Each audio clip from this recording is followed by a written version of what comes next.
Should there be a code of ethics for CEOs similar to the ones that doctors and lawyers use? Well, first, what is meant by ethics? Ethics is an external set of principles that govern behavior versus morals, which is an internal decision that we each make. So the general question of an ethical framework or the need for an ethical framework arises in part due to the fact that we all have different morals.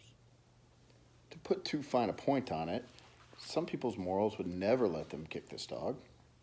Some people would do it for $1,000. Some people would do it for $1. So let's look at the big picture. Should there be an ethical framework at all? When we look at WorldCom, when we look at Enron, when we look at numerous other companies, we see that there's already a legal system in place to hold CEOs accountable for certain things. Financial misconduct, discrimination, some environmental concerns. Now, should these be adapted, adjusted? Possibly, that's a great discussion to have, but there is something in place.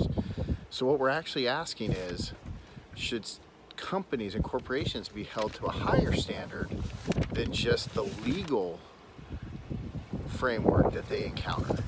Now we're talking about things like sustainability, fair pay, health and safety, privacy. For instance, it may be legal for a company to buy an entire forest and cut it all down to make $1, but should they? And should they be allowed to? The answers to these questions lie in our long-term commitments to society. What do we owe future generations versus what we owe right now?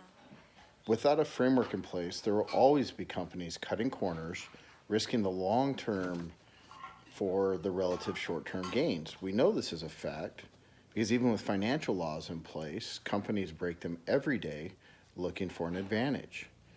So much like the Fair Labor Standards Act said, like, hey, business owners, like, no more 11-year-olds in your factories, pay a little extra for overtime. Yeah, there needs to be something in place to ensure we have a system that leads us forward and doesn't destroy us. However, I would not base it on the doctor or lawyer system, which is primarily a reactive punishment-based system, where if you act unethically and you get caught, you'll get punished.